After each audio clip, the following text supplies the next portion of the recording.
From the creators of the award-winning, record-setting Kickstarter, Snakes is the podcast known as Trapped Under Plastic, where two guys discuss the intricate skill behind void blending and the Dota meta.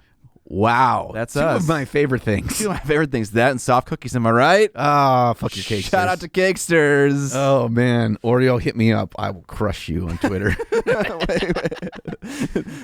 Just a straight-up threat. Yes. No, listen. I love what you do, dog, but we don't need the pre-mushed Oreos. We don't. But we also... People are coming out in the woodwork saying that they love this Cakesters, though. So maybe I need to have an open mind about this and give them a try. Yeah. I mean, in that episode, you were like, I am an open-minded American. Yeah. I will try them. I said that and then immediately was like, but fuck them anyway. All right, on to the Preamble Ramble. Game 2 for my Escalation League just wrapped last night. I played a little Stormcast Eternal with my Vampy Vamps. It was a bit of a slog. Had a bit of a wall. Yeah, that's Stormcast Eternals. And I got to say, I was on the Twitch stream as a viewer. He was. Hanging out, and I watched like the first 40% of the game, the last 30%. He was just crushing all my fun. That's what he was. That's what John was there for. I was trying to rules lawyer you a little bit. He was shepherding me. He was like, no, can't go there. No, go not there. Go there. I'm like, bring them wolves. Come on, wolves. Yeah, that was good. I had, it reminded me how much I enjoy that game and how much I think I know the rules. And then when you play, you're like, wait, damn, I forgot all about that rule. Yeah, it's like, wait, is that how it works? I had totally forgot about the new coherency rules until one of your dogs died. And I was like, oh no, that was such a shit show. Yeah, I lost because of unit coherency and Age of Sigmar. Units 6 and larger, they need to be within 1 inch of 2 models in the unit. So a situation arose where Evan fell down from the sky with one of his units, and like the quake of that falling down did damage to my direwolves, and I removed wounds in a bad way. And then all of a sudden, one wolf didn't have unit coherency, and I had to remove them until they satisfied that rule. So until it was a unit of 5, not 6 or more. So I just lost fucking 5 wolves from like 2 damage worth of whatever. One piddly lightning bolt did 10 damage worth to wolves. Yeah. And so the way the rule works now, you kind of got to do them in 2 rows. That's what it seems and they go back and forth. And you'd have to do that with pretty much with any unit of that size. You just kind of zigzag them in 2 rows. But because their bases are oval, it makes it really wonky. Yeah. When you want to go ass to tail. If you have them all facing forward, it's a lot easier, but then they take up so much less space. So much space, yeah. That's why the units of 10 that they're in now is the biggest stinker. Yeah. And so I was telling you after the game, I feel the need to just reread the entire AOS 3.0 rulebook, because I read obviously the first 2, I played the first 2, and I read an article. It was like, what are the differences between the 2 games? It's like, okay, I can do this. But there was just so many things that happened in that game where it was like, whoa, I have no idea how that works. And so I have the book on standby. I'm making a little trip down to Wisconsin this weekend. Gonna read it in the car ride over there. Nice. I'm gonna. Amber, you need to drive. I've got to do some research. I think that's a good lesson, and is kind of the true learning curve for any game that we play. You learn the rules just enough to kind of sit down and run through it, and then as you play, you're like, some things just soak in more, or you're just like, oh, or I didn't think about it that way, or oh, I totally didn't realize that rule. I read over it, but it didn't seem super consequential until you see it in action, and you're like, shit. Dude, up until that game, I thought the Unquiet Dead rule was the rule for me respawning people. And I was like, I just, for free, get whole units back without having if they wholly die. And I was like, sick.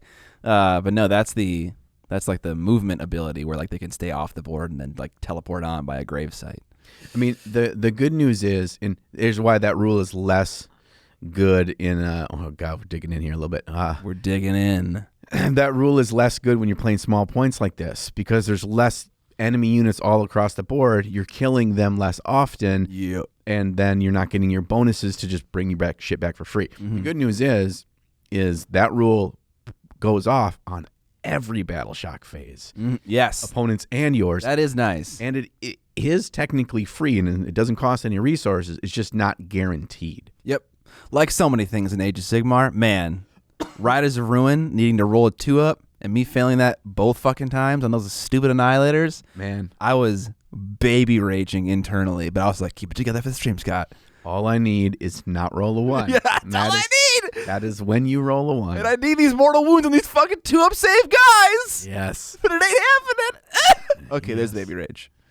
All right, we have a special announcement. We do. Now that we're done with the AOS talk of the day.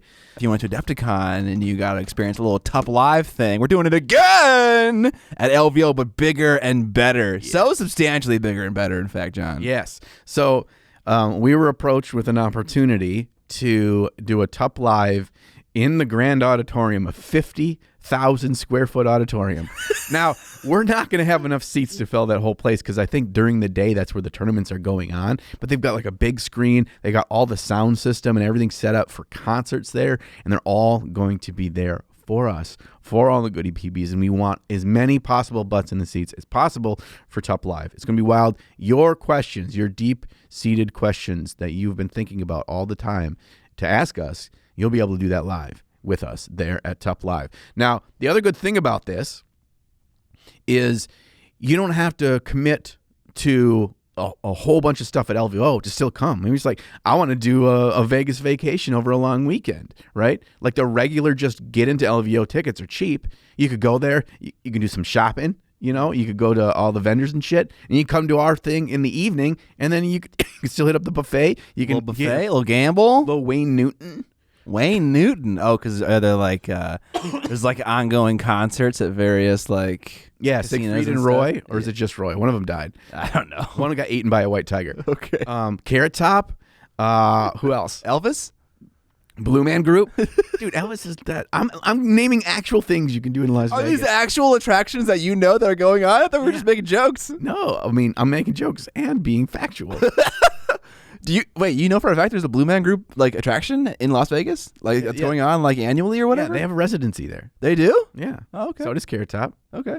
Really? You know this? Why do you know this? I know all sorts of weird random bits of information. Okay. I should take you to trivia night. Yeah. Dude, I'm going to get like 2 out of 15, but those 2 you're going to be like, what? Yes. Yeah. So we're not sure. We're still hammering down which evening. It's either going to be Friday or Saturday evening. It's going to start probably at 9 p.m. Las Vegas time, whatever time zone Las Vegas is in. Mountain? Pacific?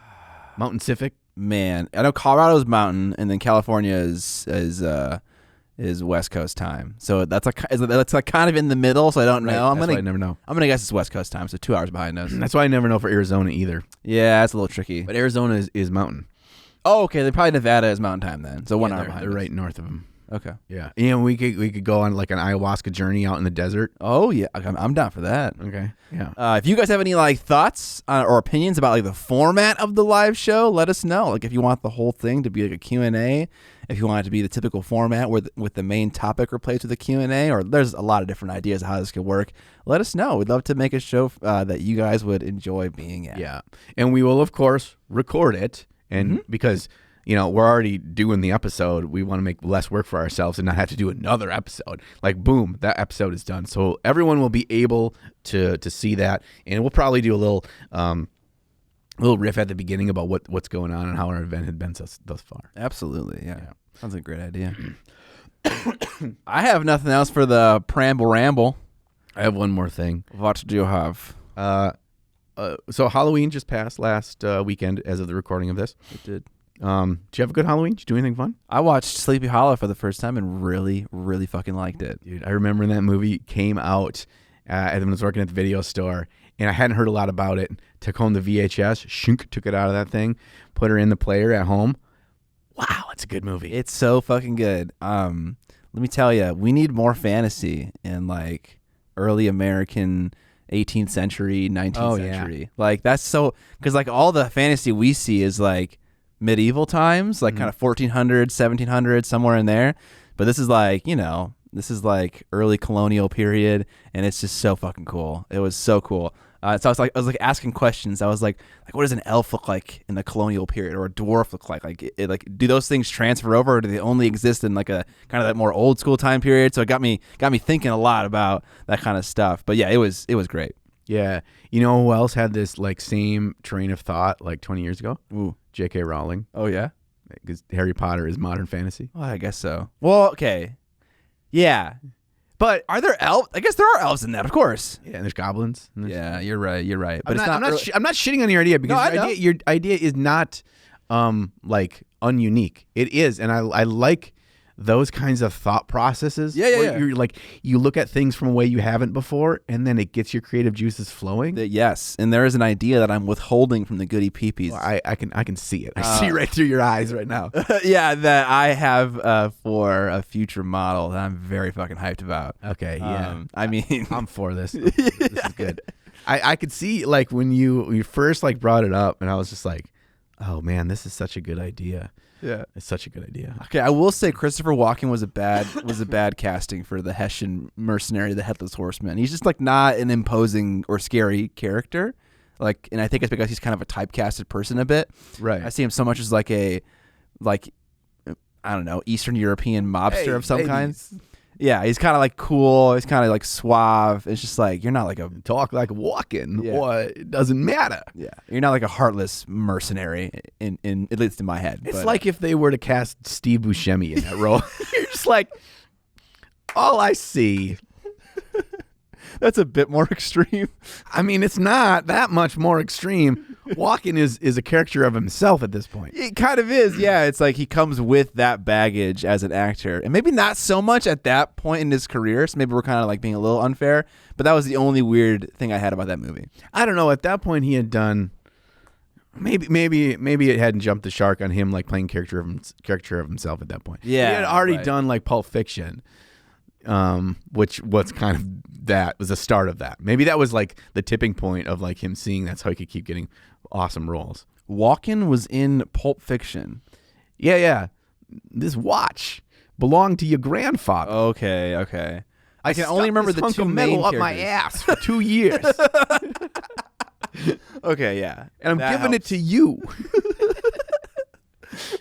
Man, I haven't seen that movie in so long. God, it's one of my favorite movies of all time. Pulp Fiction is just so fun good. Yeah. And the Sleepy Hollow thing was great because like you know when you have those moments in life where you had like a fun memory, an interesting memory, something you experienced that you really liked, and then like it completely has left your brain until something like spurs it again.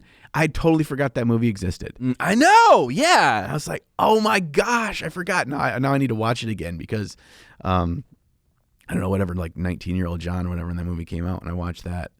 I wonder if like how much different it's going to be. Dude, I recommend it. And like those were one of the movies that I saw in the movie rental place as a little kid and never got to watch. Like it was that one. It was the Pinhead movie, Hellraiser, and it was Evil Dead. Like those three.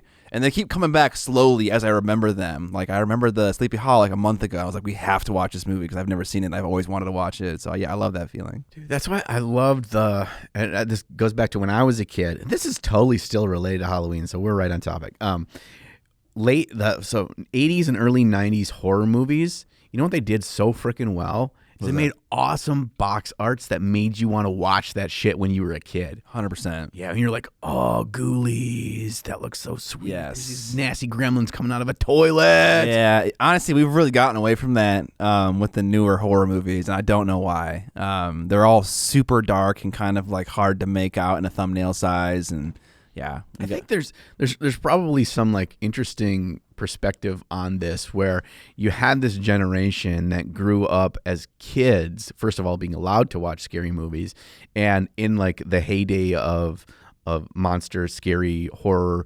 non-realistic slasher movie kinds of things, that whole genre, I'm kind of clumping them all together, but we were all kids then, and now those people are all between 30 and 50, and so their tastes have in theory evolved, but they still had that nostalgic connection to those horror movies from when they were a kid.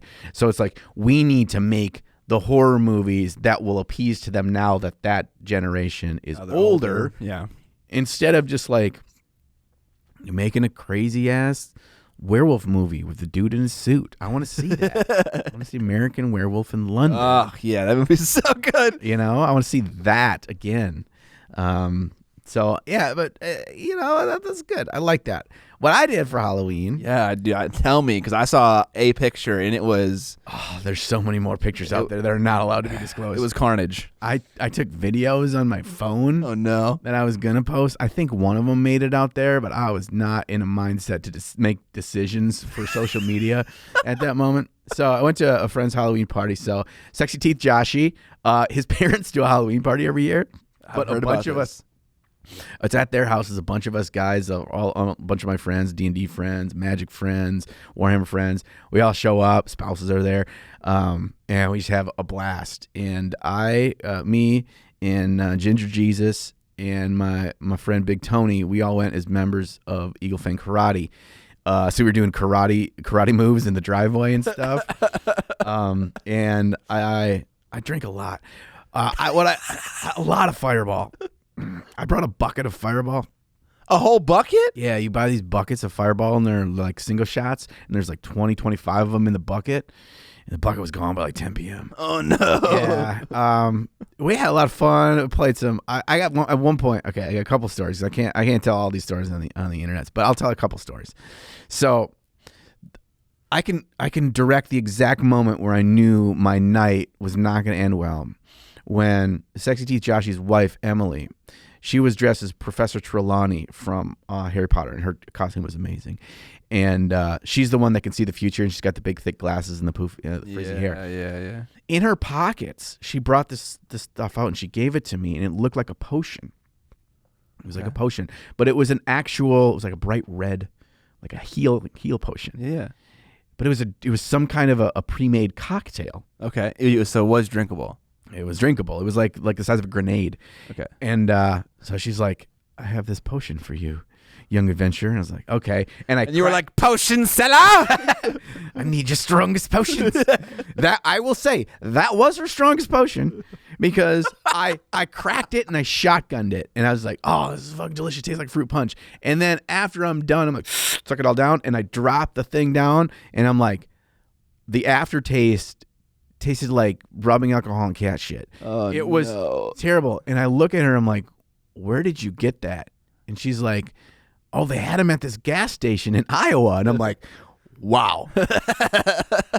and I'm like, that was alcoholic. She's like, it was very alcoholic. See, I thought you were going the other direction with this story, where it was like she handed you a prop and you were so drunk that you drank it, and it was like it's just melted candle wax. It was like light corn syrup and like red food dye. You're just like, oh, I love it.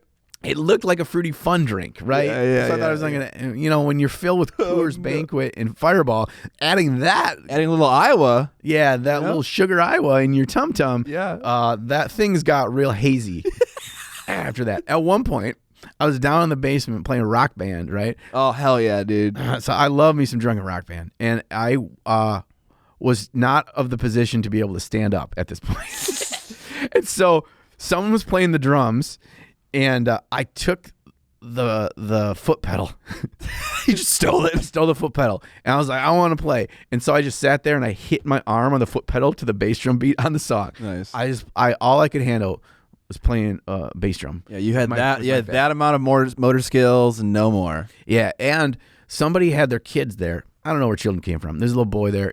His name is Walter, and he's playing Legos. And so I was like, I'll play Legos with you. I can handle. Dude, poor. What's his name? Walter, dude? Walter. Walter's scarred for life. Some drunken man in a fucking karate costume crawls over with a bass pedal. He's like, I'll make Legos with you, and just starts smashing the bricks. I mean, in my defense, he was hopped up on so much sugar right there. I don't think he could see straight either. You both of you were tripping. Right. So at some point, Walter's mom came and had to take him to bed. She was like, honey, get away from this strange man. Yeah, to take him to bed. And I was like, I guess we're done with Legos. But he didn't put any of the Legos away yet. Right? So there's this giant pile covering the floor in front of me with Legos. Opportunity. Yeah, I stood up to leave, to go pee or something. I stood up, I got lightheaded, and I fell back down. No. I face planted onto the Legos. Oh, no. Luckily, my head broke my fall. Is that luckily? I didn't remember this story until the next day at D&D. I'm like, why does my whole forehead just like sore? And they're like, oh yeah, you face planted into Legos from a standing position. And I'm like, I do remember that now. Oh no. So and like but in my defense, at that moment, I played it off like like I didn't. I was like, oh man, I must have stepped on a Lego and fell over. There was no Legos under my feet. No. I was like, I stood up, I was lightheaded, and I just was like, the whole room started going wow, wow, wow. And so I thought up was down. I was like, I need to right myself by leaning forward. But that was the ground. I've never been that drunk. Well, maybe I have, but like when I was in high school, or like not high school, like the early college. You have been that drunk. Oh, I mean, like, see, the thing is I just, whenever I get to like level 7, 9, and 10, I skipped 8, because not 8. 8 is something else. No, you just skip right through that level. Use the little plumber thing. Go bloop bloop bloop. Yeah, and you're right through level 8. Whenever I get to that point, I just put my head down and I throw up like in 30 minutes. Yeah, I have seen you. I'm not fucking playing Rock Band and assembling Legos with fucking that's how 8-year-olds. That's how you stave it off. Okay, yeah. You're like, oh, here it comes. All right, bust the little Legos. Yeah. So I've seen you sitting at your painting desk, white as a fucking ghost. Yeah, it's super lame. That's all that happens to me. Are you gonna die? And Dan's like, he needs water. He needs more than water. I need Jesus, man. You need Jesus in your life. And then they start talking about Game of Fire and Ice and Thrones and shit. Yeah. But you weren't saying English words. You were speaking in tongues. Spirit came over me, dude. Your head was so heavy you couldn't even hold it up. No. Oh man, you were so, I don't know what you were mad at. You're probably mad at everyone for allowing you to get to that point. We just gotta, drunk mania painting is it just requires a part of my body to be sacrificed to the internet. Because whenever we fucking do that, I'm just 3 out of 4 times I'm fucking puking. And yeah, and the good thing 3 out of 4 times. But that other one time, I puked. Yes. So. And I got some great footage of you just climbing around on the ground like an animal. Speaking of horror movie, like when you showed me that footage of me under your table crawling like the chick from The Grudge. The Grudge, yeah. I was like, what the hell is happening? I don't know what I drank, but I want more of that. Yeah. More of that red potion from Iowa. Get that. So, pro tip, goody peepees, if you're ever driving through Iowa, stop at a gas station. If there are mystical potions of various bright colors. Yeah, go into the gas station and be like, potion seller. It'll work, we swear. For my quest. All right, so that is the long Preamble Ramble Halloween edition, aka LVO Hotness is Coming edition. All right, on what we painted. Mine's quick. We'll start with mine. Okay. I haven't painted anything. What's going on? In 2 weeks. You got a lot of backlog of content to edit through? And last night when I went through to fill out the stuff for the podcast, I was like, I felt like garbage. And I'm like, this is terrible. 2 weeks, no painting? I haven't painted a single thing in 2 weeks. Sometimes the podcast recording date lines up with when I do back-to-back videos and week after week. In that first week, I'm editing and creating the video. And then the next week, I've got to create a video start to finish in 4 days. And in those weeks, the quick weeks, where if I don't paint a model for those videos, then I just didn't paint. Yeah. Also, those weeks are really heavy work hours. Like, it's 10, 12 hours to get it done. By the evening, I need to do family stuff and take care of the dog. Absolutely, yeah. I definitely can relate to that. So, no flack from me, but you're going to do some Golden Demon work tonight. Yeah, me and Vincey V are hanging out in Discord, video call. I'm going to work on my diorama, and we're going to talk about Age of Sigmar Slaves to Darkness. Because John's got a thirst. I have a thirst for a new army. A thirst that can only be quenched by new plastic minis. Yes, those new undisturbed plastic minis are so much better than the ones you already own. Yeah, those dusty ones. Yeah, those old dusty ones. You've seen what they can do. Dude, Dan gave me the new sprue from Gnarlwood or whatever it is. So you got them Graveguard boys? I do. I have that. What I'm going to do with them. I watched Pete the Wargaming's video last night where he took them and he converted them into a Tomb King force for Underworlds. And I was into it. It was The conversion was super cool. I love Pete's conversions. I would love it if you would just do a minor conversion of those to give them all two-handed weapons. I think if you do that, they look awesome enough on their own, and they just look more badass because two-handed weapons look better than a stupid shield. Yeah. Everybody knows this. Who wants shields, man? Who plays defense? Yeah, just a full-out frontal assault. Okay? Right. You don't need a shield if you've already hacked them in twain. Yeah, dude, the best defense is a good offense. Right. Someone said that before. If you ain't first, you're last. These are all just like sports platitudes. Right. Okay, so I didn't paint shit. What did you paint? I painted Halgrim from Curse City, just slowly chipping away at my Curse City box. And also, Curse City. we built Curse City on bones and blood. I'm chipping away at Curse City, and also he's a pretty good hero for Soul by Gravelords. He's got a nice little command ability called At the Double, where all Death Rattle units get to increase their move by 4 inches, effectively doubling their move. Double up. Yeah, it's nice. Took me a while to finish him. Did some fancy TMM on both the gold and the silver. Did some fun spectrally bone, like green-blue color, and then did that red cloak where we did an experiment with Army Painter Air Range. The brand coordinator for Army Painter was like, you should try it out with a paintbrush. I've heard people have been doing that with success, and that's what we're going to talk about in the extended portion of the podcast. My thoughts about that. I'm excited about that conversation because I also have experience of using that paint with a brush. Fantastic. So that'd be a great little back and forth for us to have. Yeah. If you want to hear Scott and I fight about paint, that's what the goody peepees that are members of our Patreon get access to. The Preamble Ramble is all about fighting. Yeah. Really, we really cut loose. Yeah. I'm happy with the paint job, though, overall. I love seeing him together with my 10 completed skeletons. And then on deck, I have 20 Graveguard proxies to paint, the 20 vampire infantry models. Did you print those yet?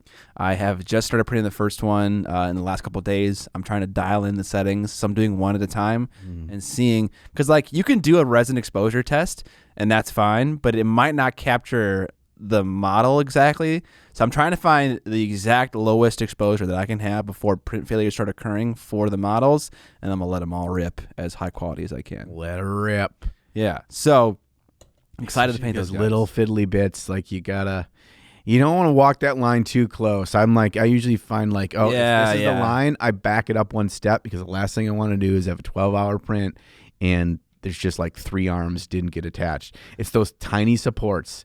Yeah, that's what gets you. I think bumping it up a quarter exposure is not a bad idea for a little safety net. I will say this: I bought the STL models from a company called Last Sword. Those are the ones you got? Yes, of course. Those are the best ones. Those are the best ones, I think as well. I don't like the feather plumes on the back of their heads. I'm gonna chop them off and add I'm gonna look up plumes of like helmets from antiquity just to kind of see what the options are. What are my plumage options? Yeah, exactly. Maybe just a metal spike or a blade, or maybe nothing. I mean, it doesn't need anything. Yeah, sometimes less is more. Yeah, definitely gotta cut it off though. I will say this: it seems like the pre-supported supports they're just auto supports because there are places. Really? That's fucking stupid with how much those things cost. I know. I'm just guessing though because there are parts in the model, and this is kind of a faux pas with supports where a resident support will start on his shoulder and then go to a higher up part on the model, which is kind of a no-no in the support world. You always want your supports to start on the printing build plate and then go to where the detail is instead of starting on the model and going then up on the model. Yeah. So I'm just guessing. I could be wrong, but luckily he gave me the Chitu box files so I can put it in Chitu box and then delete individual supports. If it was an STL of that, then I'd be fucked. It'd be all one object. Yeah, you can only just hit insert and print. That's your option. So yeah, that's good that you get access to the file, so you could even in theory do a little bit more editing to them if you wanted to. Yes, you absolutely could. But that's cool. I'm excited to see how those. Either though, fortunately, it's really funny that over the years of doing 3D printing, the things that I value in models, which I decide to purchase or not, is evolved, and the support part of it is a big thing for me. It Yeah. didn't used to be. I just kind of assumed they're all the same. It's like, the more you get knowledge, the more you realize what matters and what maybe doesn't matter. And yes, everyone has their stuff supported or professionally supported, but there is such a vast difference. If you can tell the people that have like really sat down and are really like experts, or maybe not even experts, just that they're good, they're experienced at doing just that. Yeah. It's a vast difference. And we're talking about like people that are charging money or through Patreon or they're have a big web store, or they have their own brand and stuff, and their supports are still shit. Yeah. And then there's like smaller boutique ones that are just amazing. It's surprising to me. Cobra Mode Miniatures is one. They're the one that did the cute little budgie pirate that I did. Mm-hmm. Their supports blow my mind every time about like they're minimal, but they have exactly the amount that they need and not a single extra one. And they're super thin. It bugs me when people is like, you got this little fiddly skeleton or whatever, and the supports are just like these big fat suckers coming all over the place. Like they didn't need to be medium size.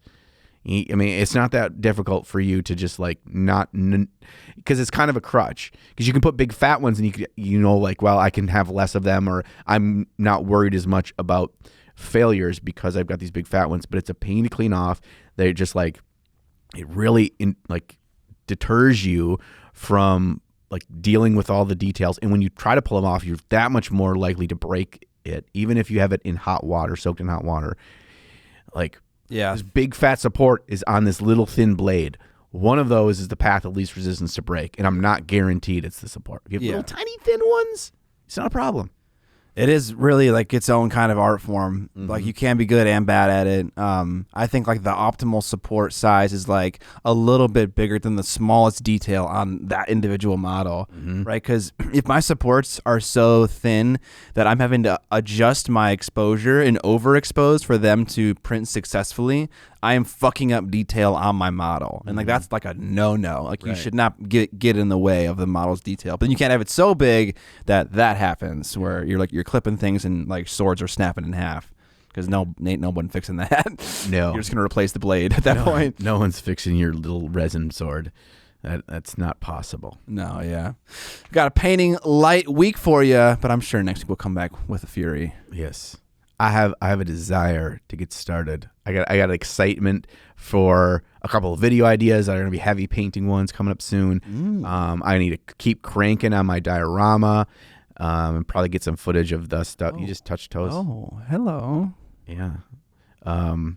Yeah. I got to keep cranking away on this diorama, because for VinciCon I have to have it entirely the composition where I'm really happy with it, and everything needs to be like sticky tacked onto all the models, be sticky tacked exactly where I want them on the diorama, and then I've got to prime everything with the angular zenithal from that blue light from one side, and then just a standard like somewhat warm light from the other, and then I can take everything off and paint it. But that has to all be done, because I can't just like bring a bunch of models and paint when the light source isn't lining up with all of them. Yeah, so where do you think you're at in that process? I think I'm probably 80% done with the composition. I built a handful more zombies and skeletons, because I think I want to make a little bit more of a horde back there. And then I just have to see if I need anything more in the backdrop. And I was thinking like, I saw something recently of someone doing like a smaller diorama, but what they did that really stuck to me was, instead of using a backdrop, but to create depth of field, they had a big like, and this isn't anything super unique, but it just kind of struck me in the head. There's like this big ruined like part of a weird obelisk that was behind in the back part, and it created this like almost a backdrop, because the two figures in front were kind of like set in front of it, and then it created a wall to show the scene. And I'm like, it would be nice if I had a little bit more of something like that. And I know you recommended something like a part of a ruined castle or something at the very back to create this foreground and background. Yeah. Trying to do that with the trees, but we'll see if I'm deciding to need to add something else. Yeah. Yeah, it'd be interesting from a perspective point if you had like a small castle, but it'd be hard to sell the idea on just that small oval plinth. It's like like, why is there a tiny castle in the back? Yeah. It's like, it's perspective. It's like, but the models aren't small, so it's like, dude, what if with the power of 3D printing, you like scaled them down slowly? That'd be ridiculous. I mean, it's kind of like that Golden Demon one we saw where they're crashing out of the window and the building's getting smaller. Yeah, it's a perspective little trick. That would be hilarious if you because you have to use real Games Workshop models. That's the problem. Yeah. If you use like, if there's a faction that had like units that were just like Stormcast, where they have ones that are bigger and then ones that are like smaller, and then just it gets to the smaller ones in the back. Yeah. It's still not that much smaller. Okay. Brains are turning. Scott, have you thought about how you are going to organize your paints in your new setup? Funny you should ask. I was recently looking at... Because if you want to be functional and stylish, you should check out Frontier Wargaming's new paint stand line. Yeah, I love their travel case. Forget those basic-ass MDF paint holders and behold the magnificent Frontier Wargaming's beautiful stained and perfectly cut modular... Did you say travel case? I was trying to.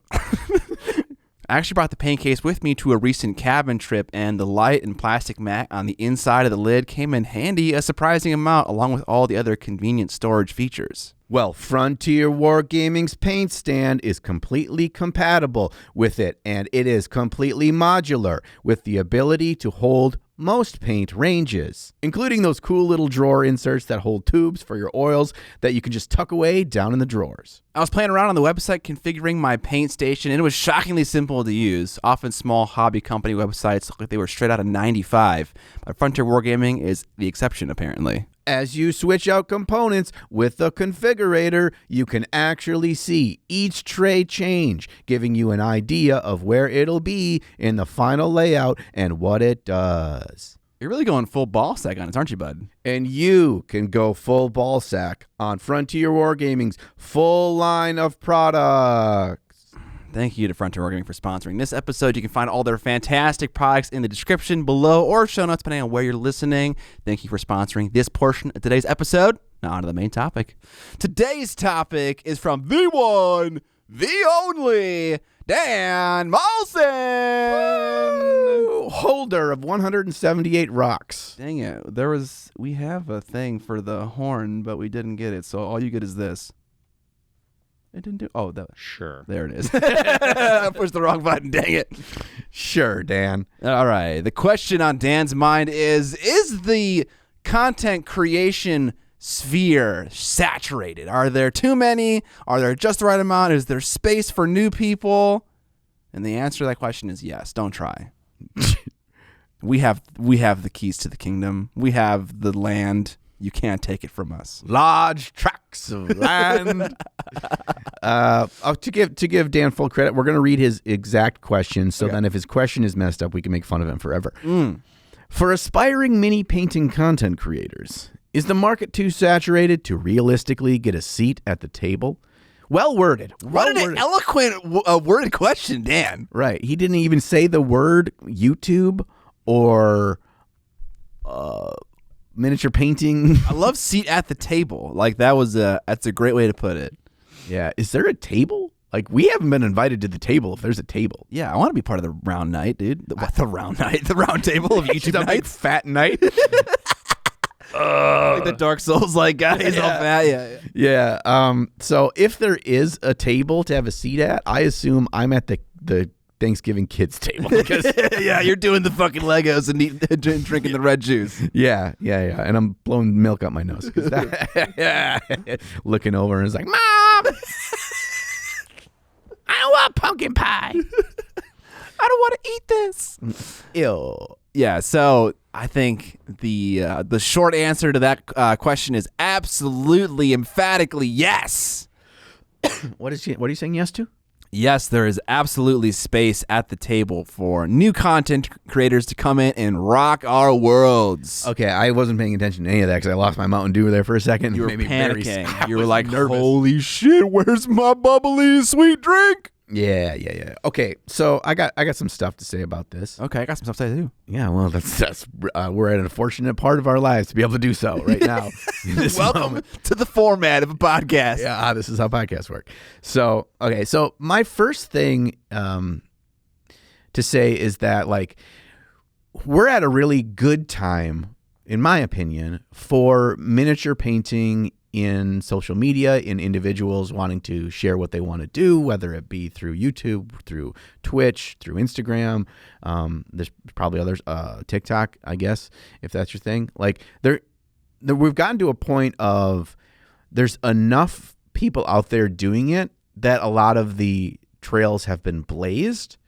So you don't have to, like, go off into the woods like you did when you first started without any understanding of what the potential could be, what the landscape will look like when there really wasn't one. But there's still, even though there's a trail to follow, there's so much stuff out in the woods. So much. Like, you could just take a right turn and you find some berries. Yeah. Do you eat the berries? Absolutely. Always yes. Are they poison berries? See, here's the thing. I say yes to eating the metaphorical berries, and I have a reason for this. Okay, let's talk about the berries. Yes. So me and John and Squidmar and Miniature Minis, we all have something that is a downside to our channels that you as a prospective YouTuber, Instagrammer do not have, and that is the ability to take on risk. So those berries are interesting video ideas, interesting models, like unique takes on how to make content that we are less interested in trying to do because we rely on this for income. We rely on this to support our families, to pay for the office space, for all these things. So we are not necessarily incapable, but less willing to take on risk. Early on in my YouTube career, I was making all sorts of weird shit. And I loved that. And I still want to do that to a certain degree. But if you look at the numbers on those weird things, they often didn't perform very well. And I was able to do that because I had a job at Cray and I could just make this weird shit, and it was fine. So because you can take risk and eat those berries, you can innovate.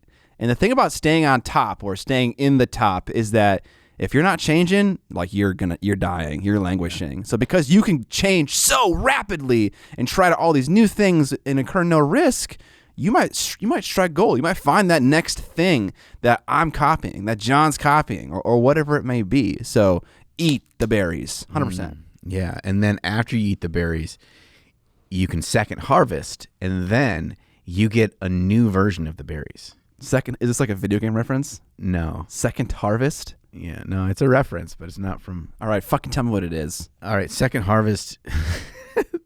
Goody peepees that didn't understand this reference are probably giggling and maybe gagging right now. Second harvest is where you eat... Okay, I think I know what it is. It's where you forage and you eat the things you find, and then you shit them out and then you eat them again. Oh, no, okay, I thought you were going to go squirrel mode and, like, baby bird it into someone's mouth, but no, you're... Second harvest, bro. God. What's it a reference to, though? Always Sunny, I believe. Oh, okay, yeah. Very nice, very nice. So, okay, yeah, there's a lot here, and I agree with what you're saying of, like, there's this level of excitement of not having the expectations, right? And I put a lot of that the weight in the expectations of someone that's, like, doing it full time and needs to either hit a certain amount of dollars per month or videos per month or however that they structure their work, and it is work. So when you're new, I think the biggest thing to me is, like, find the version that you want to create that doesn't feel like work to you. What is exciting? What is fun? What is your unique perspective on something that doesn't feel like you're having to put all this stress and effort in order to just do the thing you want to do? And that's good for a couple of reasons. One, if you create that environment early on in whatever you want to create, whether it's mini painting YouTube, whether it's cooking YouTube, or a Twitch stream where you just play random Game Boy games. I mean, whatever it is. If you start with a thing that excites you and doesn't feel like work, then you know if it is successful, you've created a situation or something that is already driven on passion and fun and the way you want to do it, and work will come with it. That's I'm not going to undermine that at all. There's a ton of behind the scenes work, the junky stuff about everybody's job that they don't love to do, because there's no job on the planet where you love every aspect of it, and this is no different. But if there's a core to it that just fuels you, then you'll know that if it works, it's because of your passion. And if it doesn't work, it's like, well, I wasn't being a false version of me to lead to what I thought would give me success. And one day you wake up and you're just like, this is just, I feel like it's not me, and it's fake, and it's so much extra effort to just do the thing. And you don't wish that on anybody. Yeah. It's not, I mean, it's not even like about those good feelings where it's like, well, I tried and failed, but I did what I loved. It's like, if you make a career out of doing something you hate, you're going to develop an audience that has a taste for it, and then you're not going to be able to deliver on that later on, because you're going to be like, man, I fucking hate doing this. I want to change. And you're going to change, and there's going to be a little bit of a whiplash with your audience, which is not a bad thing. Certainly you can do that, but it's just like a thing that's going to slow you down in the future. You're not building a good foundation for an audience by doing something that you are not going to like. The other thing that when I say younger, I don't mean like age-wise. I mean like career-wise. Content creators have going for them is energy, bro. You got the Eons of Battle of the world making 3 videos a week, streaming every single day, sculpting STLs for their behind-the-scenes Patreon. And it's just like, how the fuck do you do all that? I don't understand. And the answer is like, I can sit here all day and be like, manage your work so you don't burn out, but you ain't gonna fucking listen to me. I wouldn't have listened to you. I didn't listen. I went balls to the fucking wall. I was like, okay, if I can't make a living out of this in 8 months, I'm gonna quit. And that just fired me up so much. And so every waking hour was YouTube. And I can't do that so well anymore. Not that I can't. I don't want to. But you, as a young, energetic content creator, you got that energy. So like, yeah, dude, make it happen. Yeah, and to take this back a step, and I probably should have said this at the beginning, but I'll say it now instead. Scott and I are usually kind of trepidatious about doing a topic like this that is not really about miniature painting. Yeah. It's a little incestuous. That's the exact word I had too. Yeah. People ask us about the YouTuber-y side of it quite often. And I think that there's still going to be a bunch of stuff as we talk through this that relates to the hobby itself. For sure. And it relates to learning, and it relates to how each of us uses these things to get better as painters, to get more connected to the hobby, because this hobby is, I mean, obviously it happened more because of the pandemic, but I think it's kind of core to what this hobby is, or what has evolved to with the advent of social media. Is this virtual community, that we are all over the world, and there's not a lot of them in any given neighborhood or community in your city or your town, that people that do the same thing that you do. But if you add us all together, there's a lot of us, and we have a lot of shared passion and shared knowledge, and we want to grow. And with the ability for us to come together online, we're able to grow at a rate and enjoy the hobby at a rate that was not possible prior. And I think that a lot of what's being done on Twitch and YouTube specifically is kind of grown that, because it's kind of become the central points for which the web spider out from afterwards. It's like, oh yeah, we know Scott's videos, and now I know the basics of how TMM works or NMM works, and the basics of like how do I approach painting a face and stuff.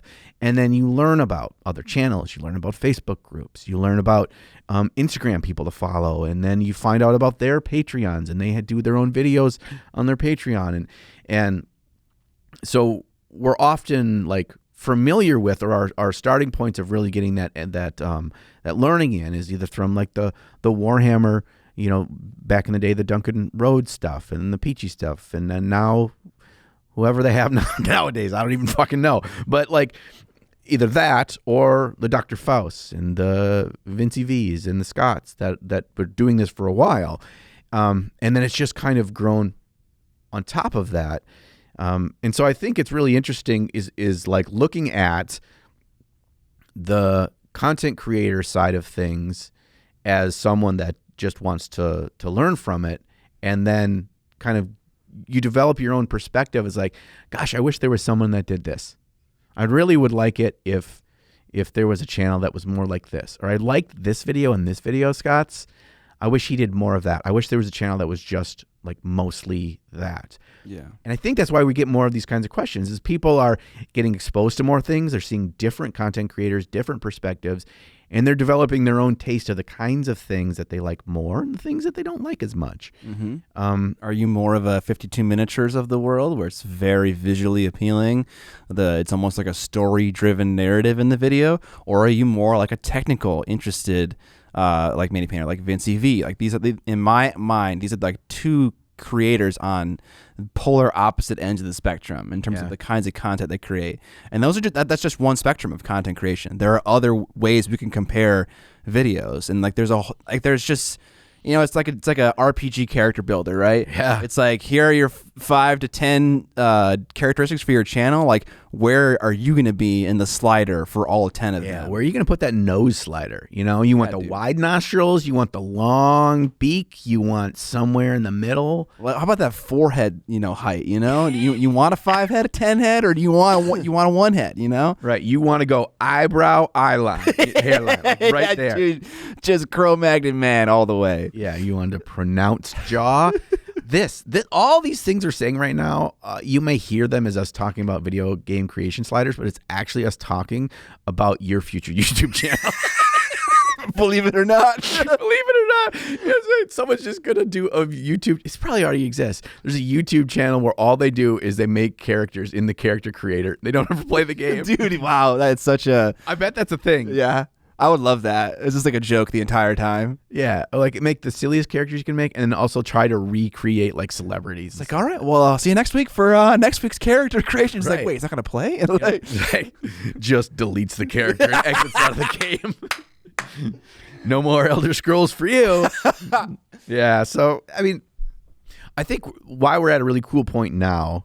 And who knows how long this will go, because the evolution of how things happen is like we can't predict it, is that there's enough variety out there for you to see that it's a vast sea of what the potential can be in what is just basically miniature painting. But it's not like we do things in our channels that aren't painting a miniature. We do things that are more humor driven, or more about gear, or more about the thought process of getting into something. And there's a lot of things that it's just like, it's not just that straight line. And because of that, there's so many more opportunities that haven't been mined yet. And there's not so many content creators that they can cover that whole field. Like, it's not possible to do that. There's just so much potential. And a big part of that really is you saying, like, I'm absorbing things in, and maybe I'm learning things from stuff outside of the mini painting world. Maybe I'm learning a bunch of stuff about YouTube, because honestly, there's a big lift there as well in terms of like trying to be successful or trying to have your channel take off. They don't have anything to do with miniature painting. And they're just like, this is how the medium works. This is how it's rewarded. This is the basics of how the algorithm works, because nobody actually understands it. But like, how am I taking that into account and taking my own perspective? And I've talked about relating weird things to miniature painting before. And I talk about in content creation, I listen to a lot of stand-up comedy and stand-up comedy podcasts where comics are the hosts. And the big thing that is I hear a lot is that you have to be true to what you think is funny to be successful. If you are making the comedy, the routine that you would laugh at, you think it's funny, and you're not doing it for the audience, you're doing it for you, then that's how you maintain long-term success. And I think that applies here. Absolutely. I think you're creating the content that you'd like to consume. You would like, I want to see this in the world because I think it's something that's valuable. I think it's something that's funny. I think it's something that's good. And so as you are consuming all these different content creators, you're naturally going to be like, these are the kinds of things I like. Well, make that in the world if it's the kind of thing that you enjoy and you want the world to see, because it doesn't become the burden like we were talking about being you're not true to yourself, right? Yeah. And then the other side benefit of that is that you're going to cultivate an audience that's going to be similar minded to you. Yeah. And you're going to relate and you're going to have positive conversations and good interactions because you're kind of like people that are looking for the same thing. I mean, there's a Venn diagram there, but it crosses over more because they're going to be watching you because they like what you do. The other thing is you might be thinking about YouTube and it's like kind of like been around for a while. But there are rare moments in like our timeline where like new types of media pop up, like TikTok, for instance. Like this is an opportunity. Like a lot of people were sleeping on like that kind of short form cell phone 9:16 aspect ratio video, and like all of a sudden, not all of a sudden, but like over the last year, maybe year and a half, there are content creators just slinging fat numbers, way bigger than I could ever do on YouTube, on TikTok, and they're doing miniature painting stuff. And so that's like a whole new ball game that just kind of wide open. Like we don't often get new social media, but that was a new one that if you took advantage of early on, and you still obviously can, you would kill. So look out for opportunities like that as well, like evolutionary steps. Yeah, I think now too, and there's the kind of a differentiator between something like the TikTok and the YouTube is like there are now case studies of real people you can look at that like, oh, they do this full time as a job now. They can actually don't have to work a regular job. This is their full time career, and you can see like there's something for me to say the possibility if that's what you want to do. Mm-hmm. Yeah. I don't know if that's true in mini painting TikTok. Well, for me, it's not. I'm not particularly interested in that. I will say that some of my earlier content was more humor focused. I could definitely adapt those jokes for a TikTok format, at least for a lot of them. Yeah. So that I would be interested in doing. Like that sounds fun. Yeah, some kind of like more of like a culture focused kind of content creation, making jokes about the community, stuff like that. I love to do that. I love poking fun at myself and also at the community. Yeah. So, Scott, what would you say if somebody was thinking about starting a YouTube or starting a Twitch stream or whatever? Like, what are the things that people often think are like they worry about or they ask a bunch of questions about and they're very concerned about before they get into it that you think are like people make a mountain out of a molehill? Right. Yeah. Well, first, what I'll say is the advice you gave about observing the content that you watch and how you would love it to be different and then making that content, that is the advice I give to everyone. So that solid advice. Totally agree with that. The questions that I get second most after that behind like, what's your advice for being a YouTuber? I get a lot of gear questions. I get a lot of, what are some convenient things that you set up in your office that I can know so that I can have that same convenience? And it's just like, I don't really get that question because I'm just like, I'm at step 7 of step 190 in my YouTube career here, and you're at step 1. And like, what I find convenient is just going to seem so silly and so pedantic to you because I've just been doing this for 6 years. And when you do a task for 6 years and you can make it go away through efficiency and through gear, it just feels so good. But then I show someone else and I'm like, you paid what to save 5 seconds? So like those kinds of questions, gear focused ones, I don't get it. The only thing that matters is content. Content is king. You make good videos, solid topics, you present it to the world in a great way. That's all that matters. The gear, all that stuff, not really important. Yeah, that's good. That was a leading question because that's what I wanted you to say. Okay, yeah, I felt it. I get that a lot too, and I'm not a gear person. That is why I have Scott in my life because I've just like, Scott, give me rock, give me rock. And he's like, okay, here's the rock. And I'm like, thank you for rock. Then I walk out the door. And I come back and say, rock broke, Scott. Need new rock. It's like, okay, here's another rock. Yeah.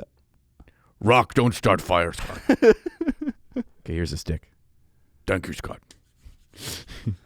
And then he has fire. Yeah, that's it. That was the history of Nindown Channel. Yeah, that really is. That is like that leads us up to modern day. Yeah. I just got the stick. There's something that I've observed about content creators that I want to share that will hopefully give you more encouragement as well to start. And that's that I feel like content creators kind of come in waves a little bit. So like early on, you have Uncle Adam, you have Dr. Faust, you have Sarastro, and then you have me, you have Pete the Wargamer, and then you have Squidmar, and you have Middle to Minis, and now you have like Ninjon and more, and every single wave just gets bigger and bigger and just keeps crashing over the previous wave every single time as the content changes, as the audience grows. So obviously I'm still here, Faust is still here, Uncle Adam is still here, but yeah, we're kind of like, you know, we're not the biggest channels anymore. There are bigger ones, better ones that are on the rise and exciting and growing in popularity, changing the format and stuff like that. And that's kind of how I've observed content creation to go. You have PewDiePie, the old guard back in the day, most subs of any channel. Now you have Mr. Beast, most subs of any channel, and that will always continue to flux and change. No one stays on top forever. So get grinding. Yeah, I mean that doesn't mean that like they're not still successful. Oh God, no. And they're not still relevant. PewDiePie is fine. I think he'll survive. Yeah, he will. Yeah. I'm still here. I'm still relevant. I'm still doing things. Yeah, and I think that we're also kind of and this is tough that I've learned this over the last 2 years is that the more I get into it, the more you end up thinking about it in the what I want to call grody business side of things. Yeah. And that's not what I want to focus on today, although like it is always there for us and it shouldn't be there for you. Early on, I was like working my regular job and I would be thinking of ideas or I'd be thinking of shots or I'd be thinking of things I wanted to paint and then when I get a moment, I'd go over there and I'd turn my camera on and I'd start doing things, and it was just about like trying to create a final product and then just see what happens with it and not putting expectations on myself of all these extra pieces of baggage of what boxes did this all need to check before this video goes live and it represents who I am and my brand and blah blah blah. Is like, don't worry about any of that shit. Just do a thing that excites you, and if other people feel that and that connection, they're gonna join you. I wanted to mention something really quick because I have to remind myself of this a lot. When you said we try weird things, and it's safe to say that we both do that and are going to continue to do that. And it's also safe to say, and tell me if I'm wrong, that when we do a weird thing or a unique thing, it oftentimes doesn't do well, air quotes. It doesn't perform as well as your contrast paint review video, right? Oh, definitely not. Yeah. And so we innately look at that as that video as a failure. The numbers weren't there. Sometimes, yeah. And it's natural. And I do the exact same thing. I would say that of all the content creators I know that we know that are in the same sphere that we talk to quite a bit, they all feel that too. But I think it's really important to still be willing to push your limits, push the boundaries, push what people are used to, because you're creating that small wave. And if like you continue to do these things that are least expected and maybe aren't likely to grab the random Joe Schmo that's just scrolling through YouTube to click on it, what you are doing is you're creating a unique home for people that like that stuff and like you for the weird things you do, and having those tight-knit people within like your Patreon, within all you that goody peepees that are on the Facebook group that are continuing or evolving the weird inside jokes or playing off things. And it's funny that people will post stuff on that Facebook group that have nothing to do with something, a direct connection to something we talked about on the podcast, but it is 100% something I would find on the internet and think is hilarious. But because they know us, they post that and they're like, this is great, and I'm like, I'm fucking here for it. This is great. Like people making the dudes. There's the two dudes that do the quick cooking videos where they like watch somebody do a weird cooking thing and then they replicate it. And they did it. They made Mountain Dew popcorn. They just put a bottle of Mountain Dew in a pan with popcorn kernels, and they threw in Mentos in the Mountain Dew thing. And it all fizzed over, and then it like all that stuff. They like it reduces. And it boils like into a syrup, and the popcorn, they put a lid on, and the popcorn all pops, and it's like vibrant ass green. What the heck? Like, it's someone posted in the Facebook group, and I'm like, I hadn't seen this yet. This is fucking great. So this is a long ass way of me saying, like, just if you feel like, well, gosh, this video got 1,000 views, and my last one got 5,000 views. This one isn't as good. That's not necessarily true. Maybe it's for those 1,000 people. It is a much more memorable, much more true to like giving a side of you, and they're more connected to you, and I think that's really important. Yeah, I say this to remind myself too when I have those videos, and I'm just no, I got it. Yeah, I mean, it comes down to so many things for that too. Like when you write a video to be more generic, like if you like introduce yourself and introduce your channel and introduce other things like that, it's like an audience member who's been around for a while will be like, oh, okay. This video is more for people who are new to Scott or new to John, and not necessarily for me. And then you make another video and you format it a little bit different, do a little bit different writing, and they feel more like, okay, this is more of an inside joke thing, and they'll be more attached to that. So it's like there's all kinds of ways to make videos for outreach, for satisfying fans, and they all do different things. And John is totally right. Views are a metric that represent outreach, but they don't represent everything in terms of success. Which is an important thing to remember for all content creators, and a very difficult thing to like really employ in your own channel, right? Because you all get thirsty. I'll get thirsty for those clicks, right? Those views, right? Give me that new GW box. Yeah. One thing that I think is really important for any content creator in any sphere in YouTube, and it absolutely applies to us here, and I think that's something that oftentimes people don't think about, or they don't put as much weight on it as I feel is necessary, is showing who you are and your personality, and having that be ever present in what you do. And if you did a case study of all the like successful mini painting YouTube channels, like Brent is Brent. Yes.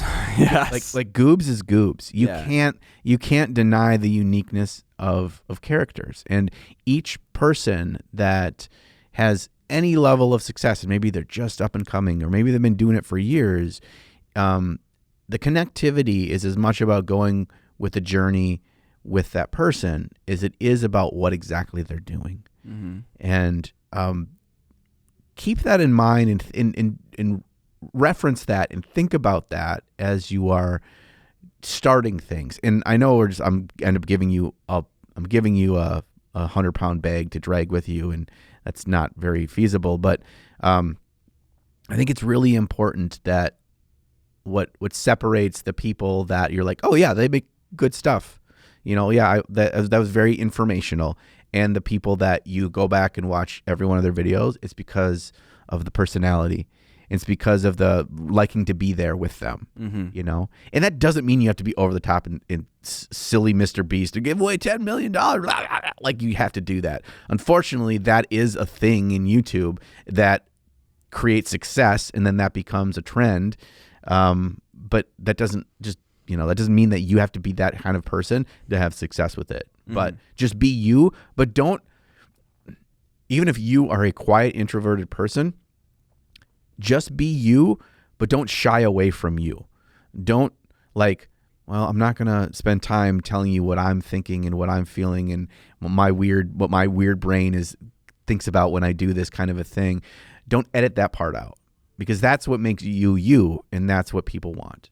Talk to your audience like they're your group of high school friends or whatever it is. Make the same. I mean, it's not, again, this is just advice from me, but yeah, make jokes. Format your sentences just like you're talking with them. That's what I do very often, and I think that helps to create kind of a feeling of like friendship, a feeling of like I'm part of something that's fun here. Mm-hmm. Scott, if somebody's new should, and they have an idea, like I want to paint a Space Marine in this really fun way or a unique way. Sorry. I'm going to do my first video. I'm going to do that. Would you recommend they just sit down and paint the thing and talk through it? Would you recommend what? How, like I'm getting into formatty stuff here, and I'm asking a loaded question again. I might give you a little bit of a different answer, and I might say, yeah, go for it.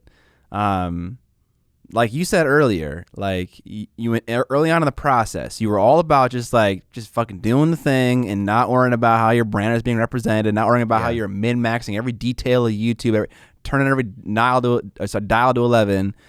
Like, yeah, absolutely, just paint that Space Marine in a fun way and talk about it. Just get a feel for it, man. Yeah. There's like the problem with being a YouTuber is you are the fucking talent, you are the videographer, you are the director, you are the writer, you are the editor, you are the sound designer, you are everything.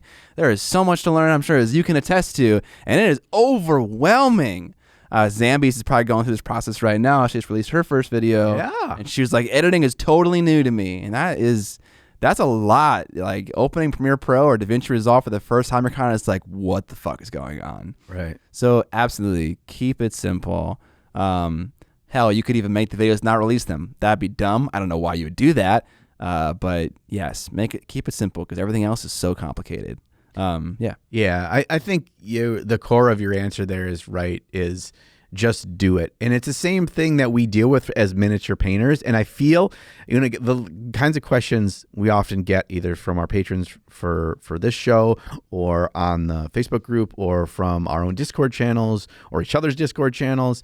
The questions that we get that are related to starting up a YouTube channel or starting up streaming are actually very parallel to the questions that you get about miniature painting.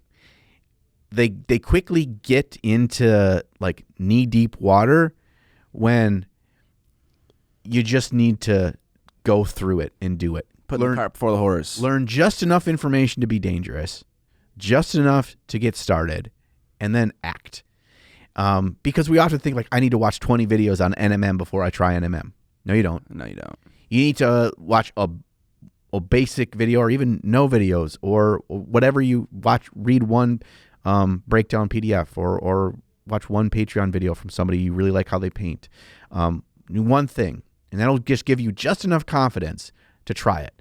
And try knowing that it's not going to be all that great, but you're going to learn twice as much or more in that one failed attempt than you did watching 10 videos. Because the act of a thing is totally different than watching of the thing. Yeah. And I guess, YouTube is no different. Twitch is no different. Nope. You just need to do it.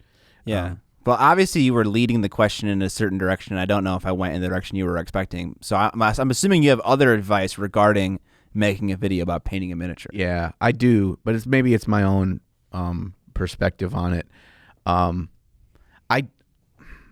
I'm not a fan of, and I wouldn't recommend going in and winging it when you're talking. Oh. Because that is I watch a lot of YouTube videos. If you have created a YouTube videos on miniature painting and it has 6 views, I'm probably one of those 6. I watch a lot of stuff because I love to learn. I love to see what cool things people are doing. I love to see new perspectives and all that kind of things.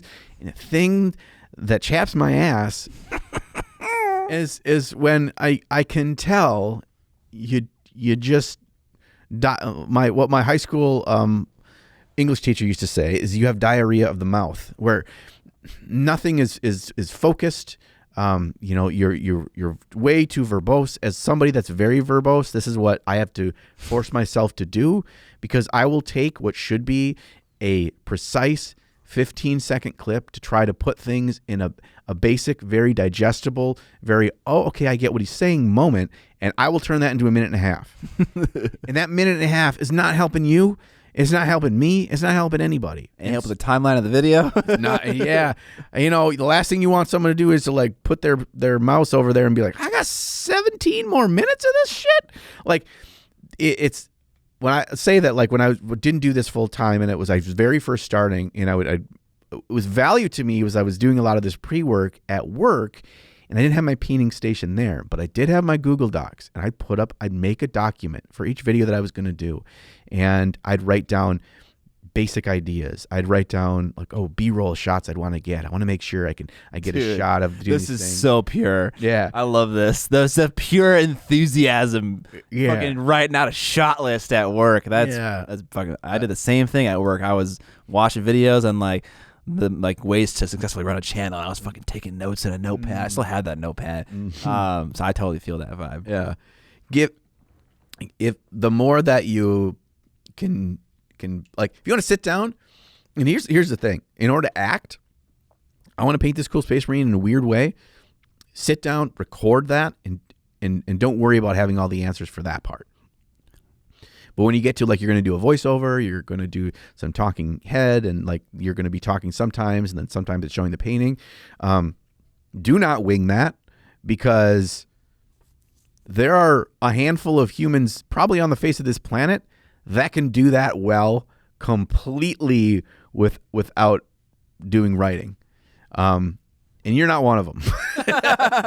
That is no offense. I am not one of them either. And it's like people that have been doing that professionally, like standing on a stage for 20 years are the kind of experience you need to do that. And that's not what we are and what we do. So you want to make sure that's like, and that's where it's tough. It's like, how do I show me after I'm like writing things down?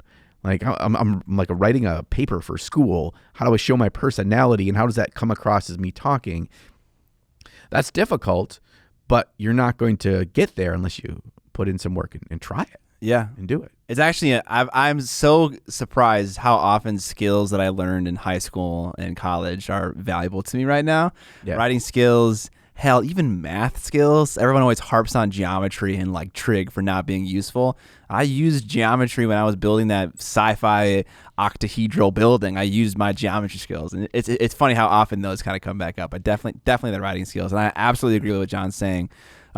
Even when I have segments in my videos that are unscripted, just turn a camera on to talk about it because I want to get more of kind of like a vlog feel. Yeah. I will say the line 4 or 5 times.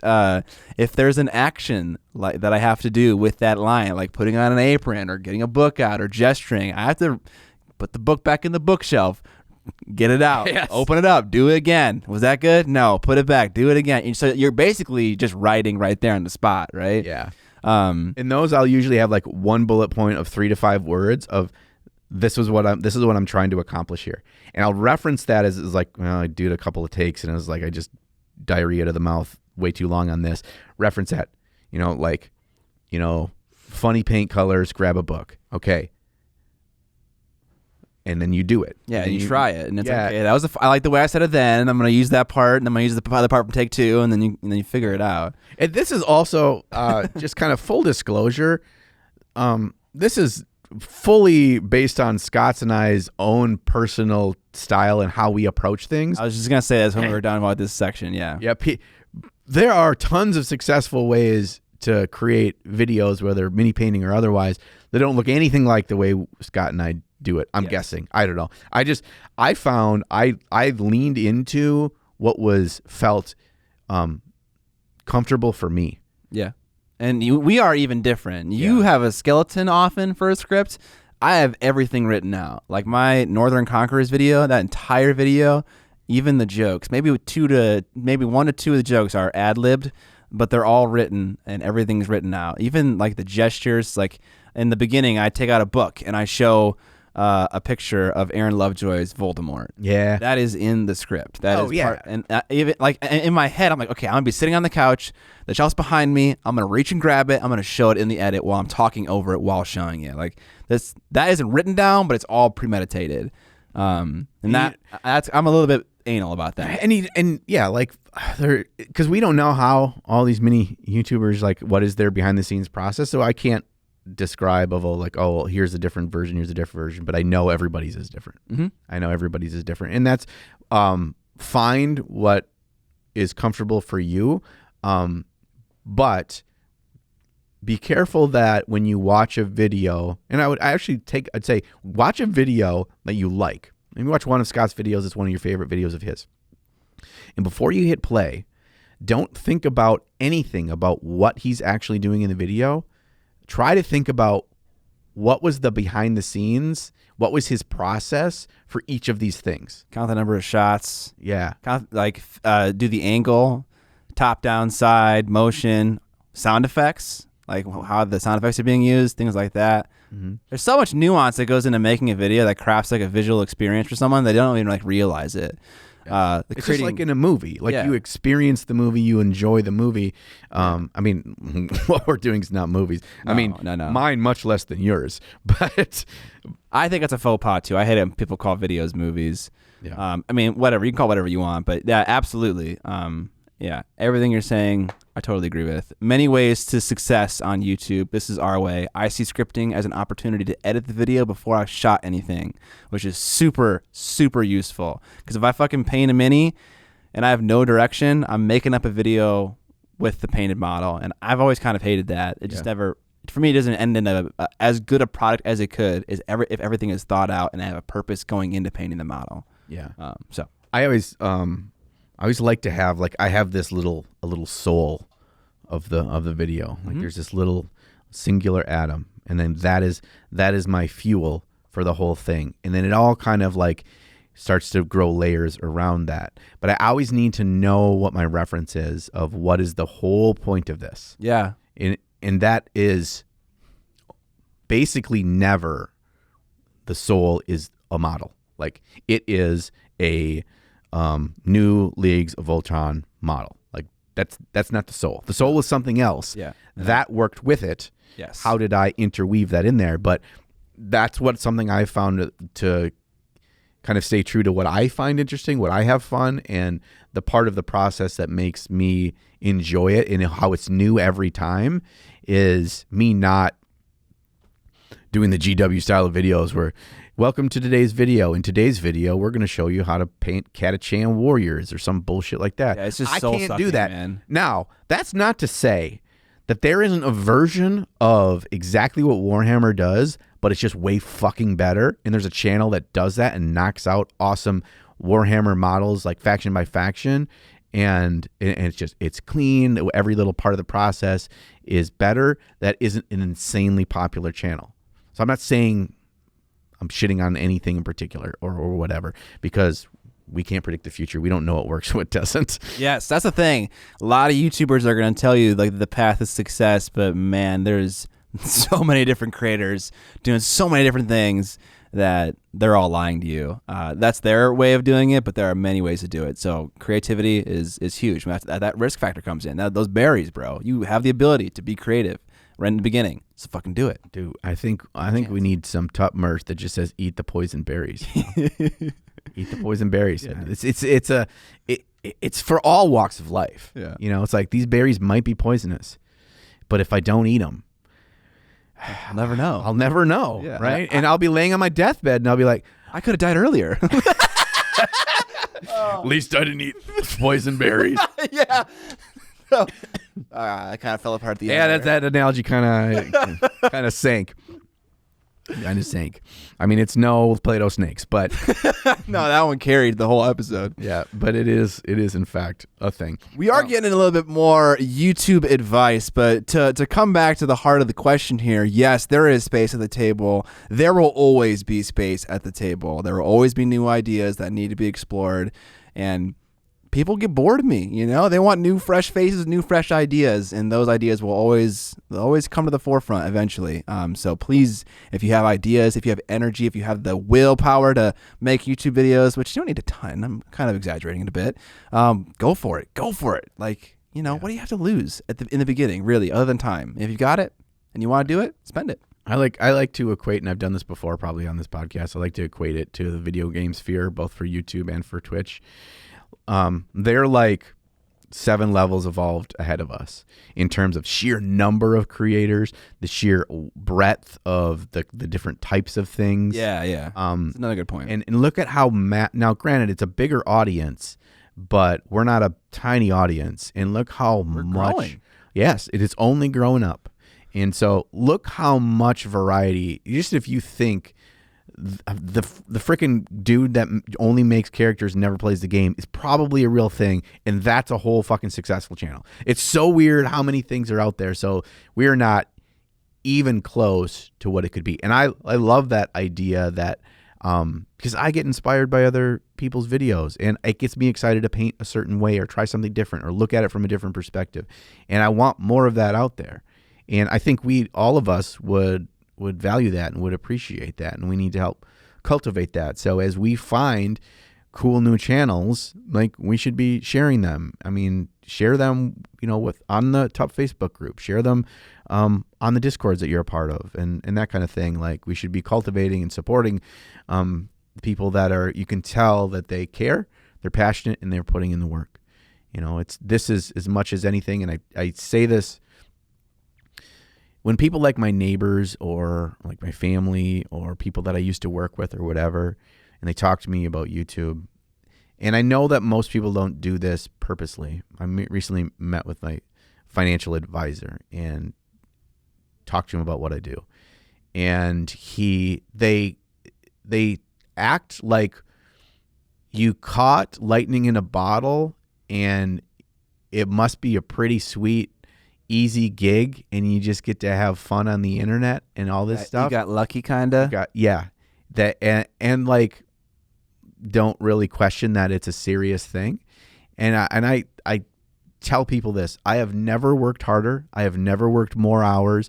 I have never been more stressed. I have never had more satisfaction in anything I've done professionally for work than this. Yeah. And so it's like, okay, I bled for this. A part of me is in this, which is why I caught lightning in a bottle, right. Air quotes. Yeah. Yeah, and there's a great quote out there, and I'm going to probably butcher it, but like, behind every lucky person is perseverance and thousands of hours of work. Like, you just don't see it. Yeah.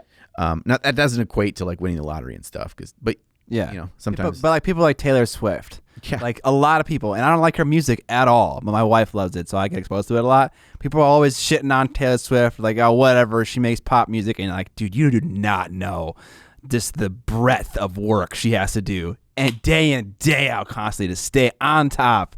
That for that long, it's incredible. Whenever she puts an album out, it is top charts every single fucking time. She is crushing, and it's just like people like that in all walks of life are just like that. It's incredible. Yeah. So I'd say do it.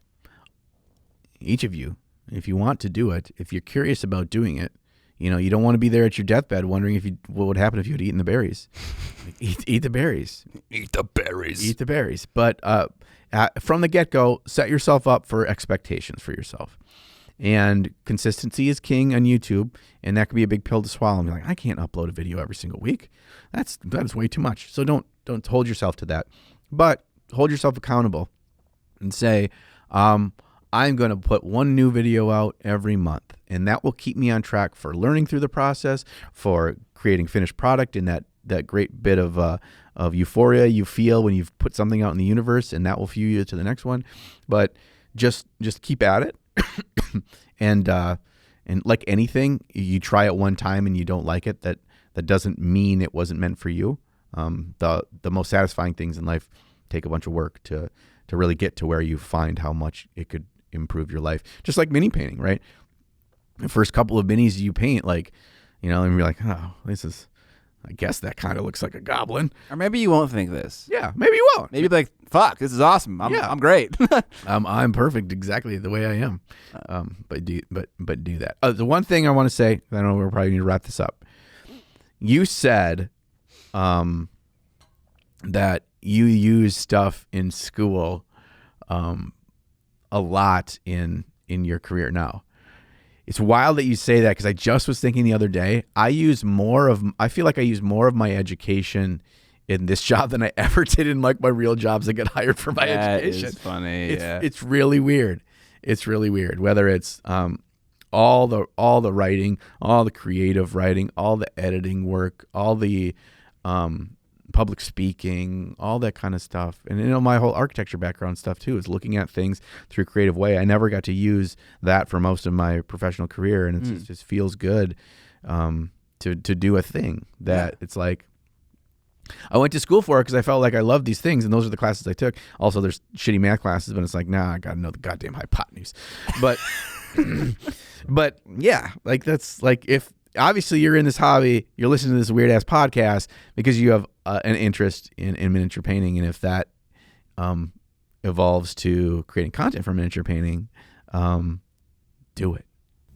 Cool. Scott, sometimes I feel like my orc army looks like every other orc army, like the same heads, same weapons. It's just samey same. Have you checked out Puppets War? They have an amazing Patreon with quality sculpts and unique STLs that you could easily print proxies for your army. They've got aliens, chonky orcs from Beyond the Stars, and space warriors. Puppets War has been in the sculpting game for over 10 years. They offer so many options with multiple parts and space for magnets built right into the sculpt for those of you that want it all the time. I actually used their vampire heads for my Blood Knight conversions a while back from a recommendation from you. Yes, and I've used their heads for my whole Night Lord army as well. Yeah.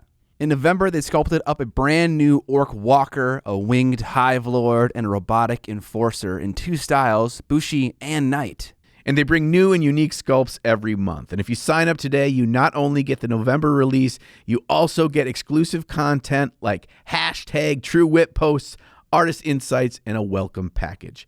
You also get a 40% discount on their models at My Mini Factory and 15% on their e-shop at puppetswar.eu, where you can just buy the models all ready to print for you. But in case all that doesn't do it for you, they've also released their own lightning-fast skirmish game that just so happens to be miniature agnostic called Exofront. And to top it all off, the rules are free for anyone to download and start playing today. They've also released 3D and 2D printable assets for the game like tokens, bases, unit cards, and terrain. A big thank you to puppetswar.eu for sponsoring this portion of today's episode. If you want to find their stuff, it's linked in the description and show notes below. And now, back to the podcast.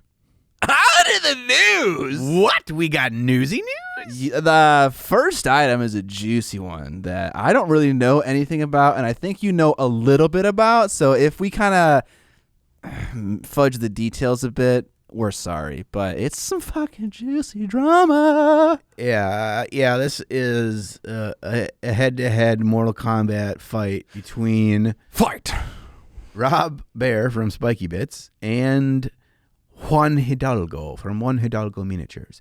So Spiky Bits released an article about the Vallejo contrast paint line coming out, and it was a very clickbaity article about like Vallejo sniping army painter, and there's like a the picture of a sniper with the army painter logo in the fucking scope. Yeah, dude, it's like, bruh. Yeah, and it basically breaks down that army painter is coming for Vallejo's coming for army painter. It's like they're not really coming for army painter, they're coming for contrast, because this is all they were first to the party. So everyone, this, not to say these other companies didn't have this kind of a product in like research or development or something prior, but either way, it is like it's a new product line.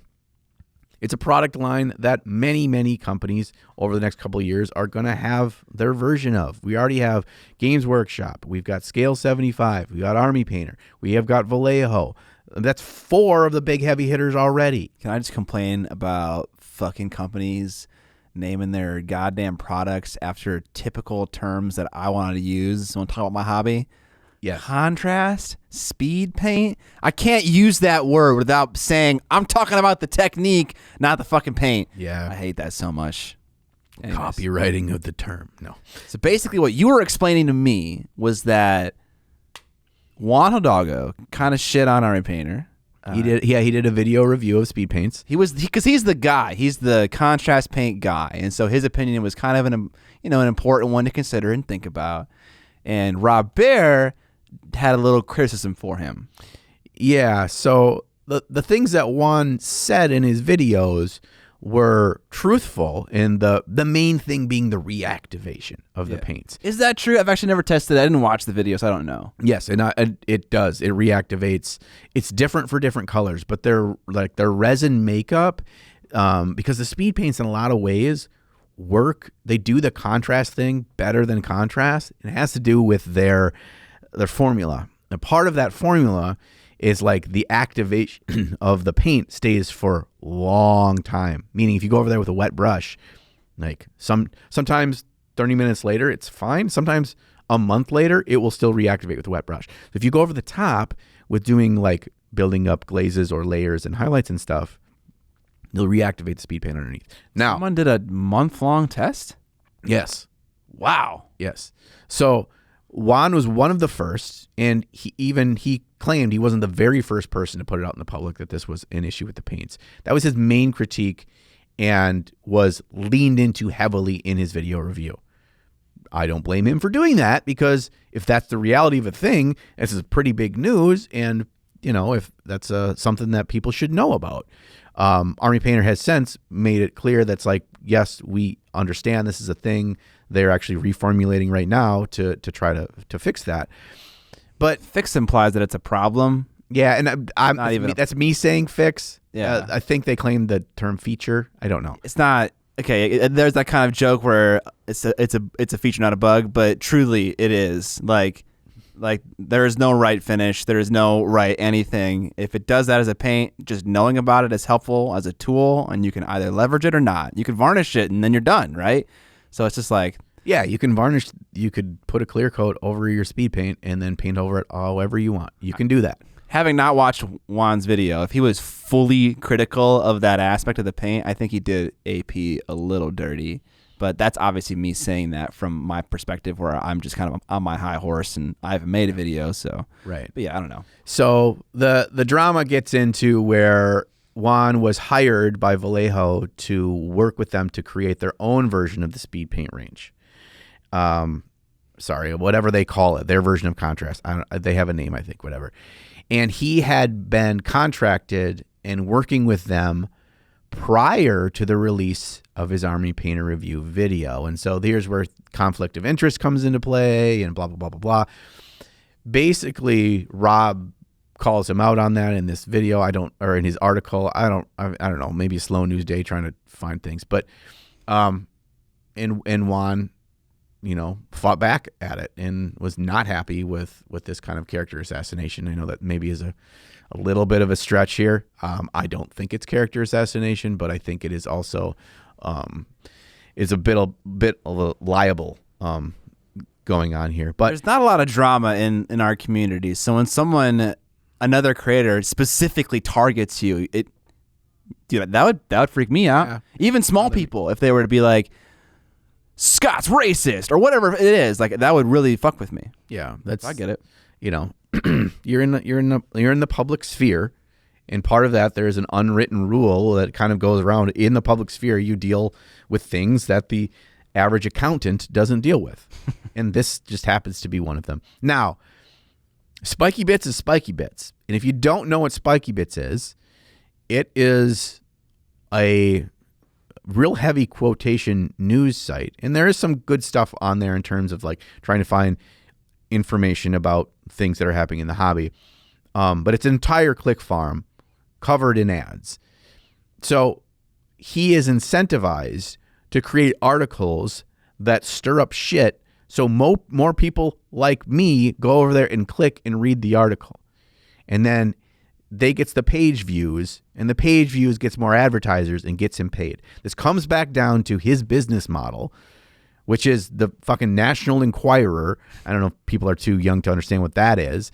That was at the checkout lines at the grocery store when you were kids, and it's just like, George Clooney has a third arm coming out of his beehole.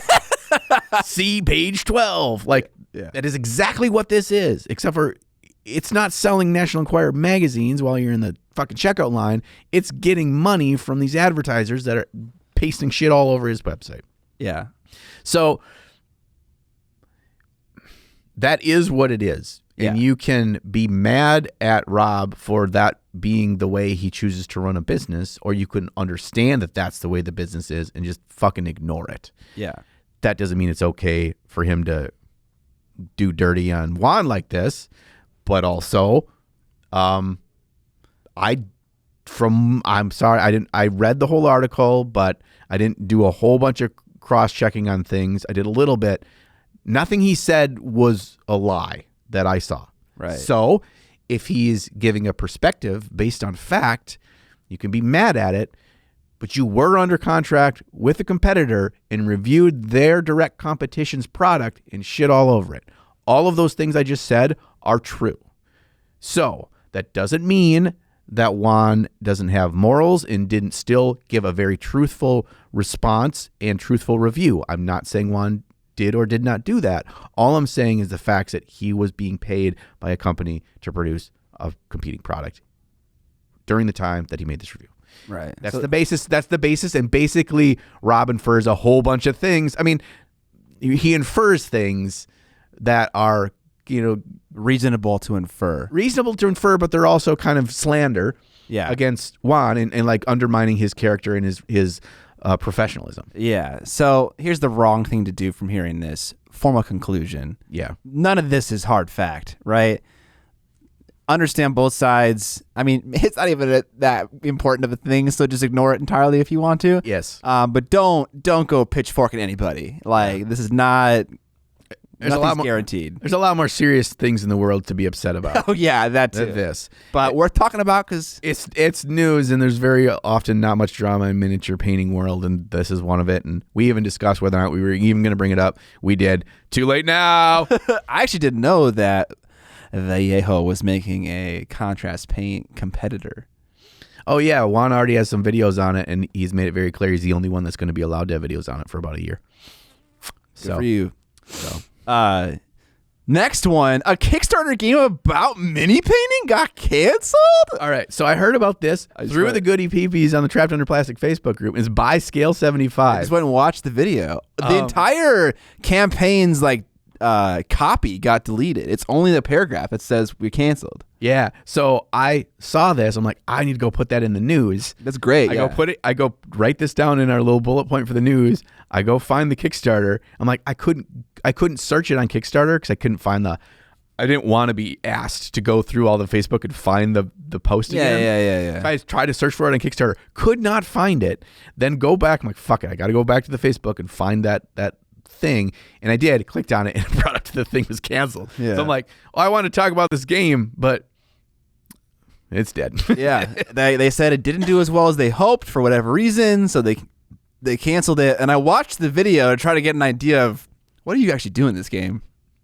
And they were like, you have a figure, you move around a board. The board is modular, so the replay experience is better. So it changes.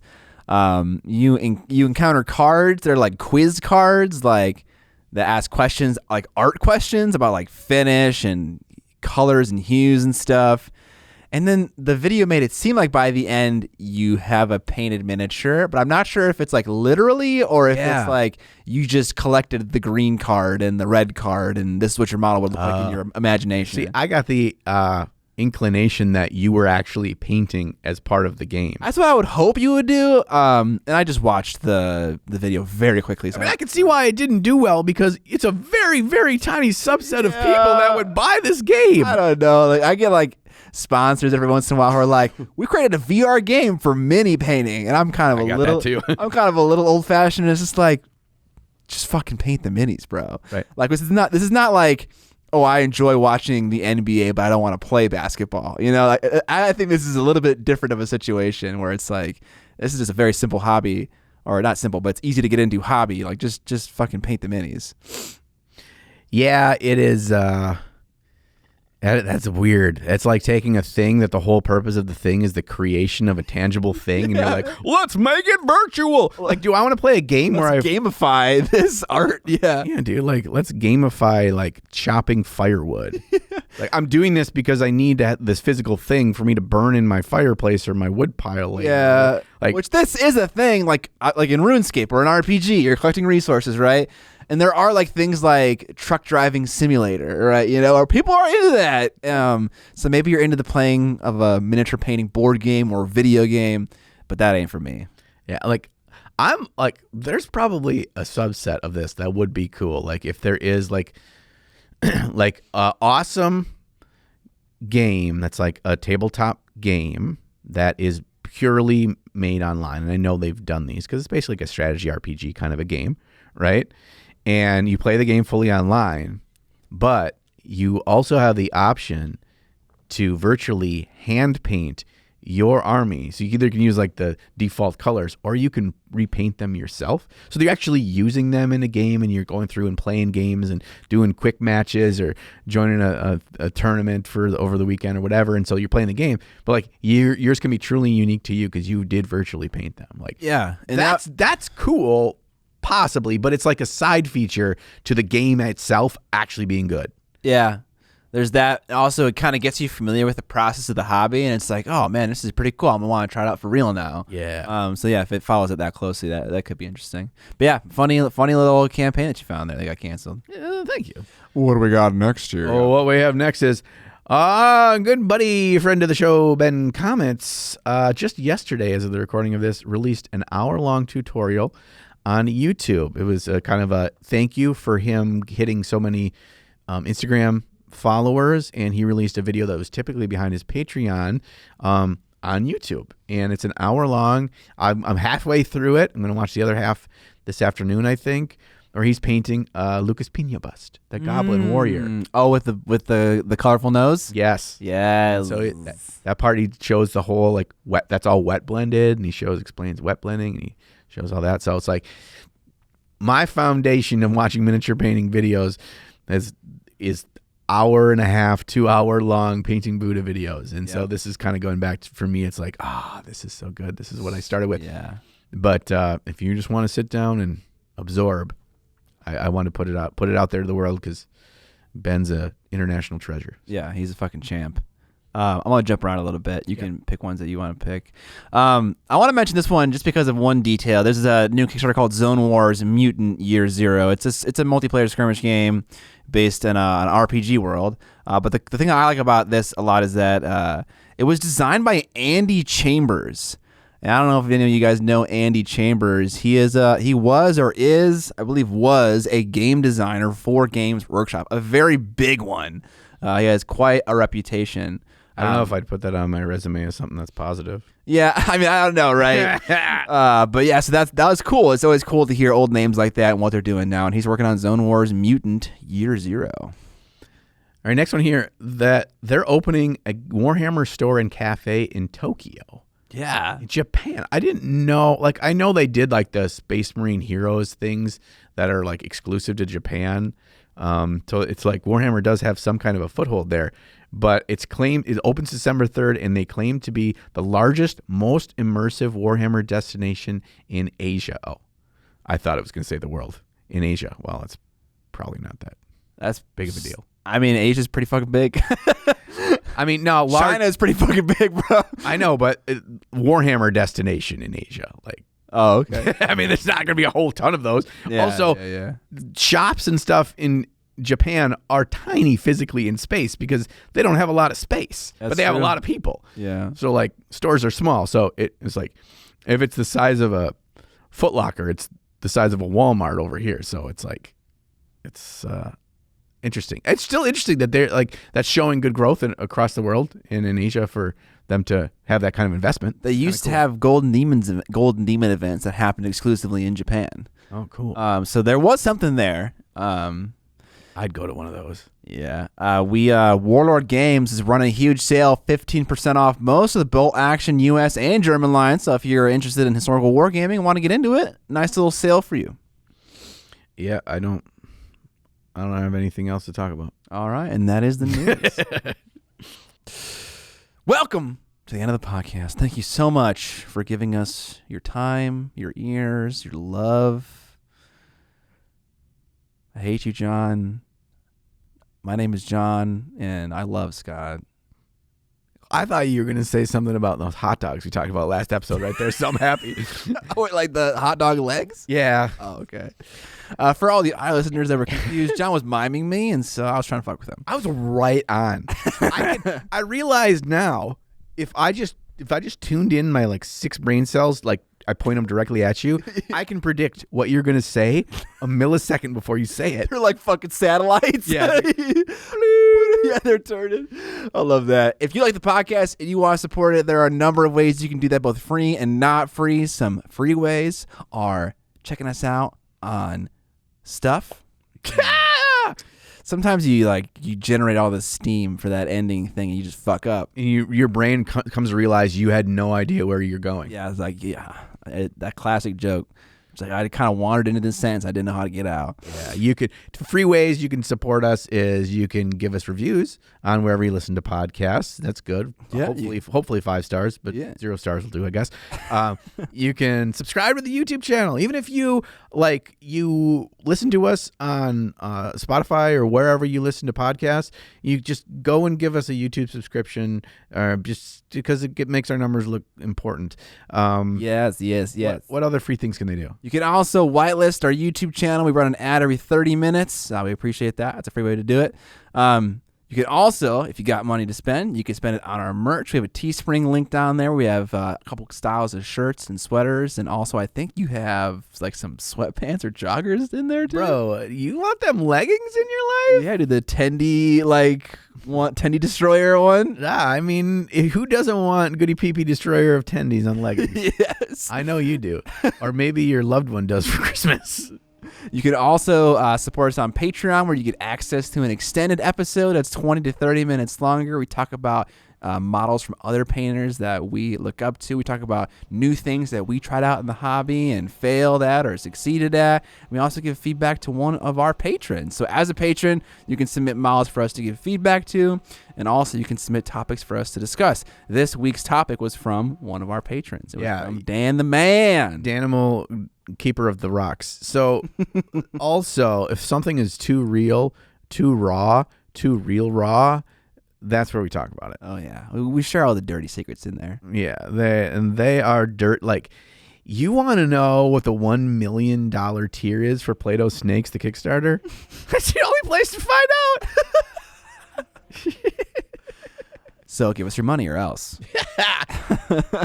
That's all the ways that we know how to support the podcast. If you have any unique ways, you can let us know, and then we'll let you know. You just mail us a $20 bill in the mail. That works too. We take those as well. I'll never see that money. No, you fucking won't. Scott be like, there's no paper trail of that. Just like all the candy I get sent, John doesn't know about. Yeah. He just comes in one day, he's just got a whole bucket of tendies. I'm like, Scott, how'd you afford all those tendies? And you're like, and then he just runs away. Classic. All right, run us out of here, John. We love you. We love you more than the dude fucking building an entire building right next door that you might be able to hear right now. Oh my gosh, what the fuck? We love you slightly less than we love all of our Play-Doh snake collections, but we still love you. And to feel our love, you will have to come back next week. So then we'll see you on the Flippity flop.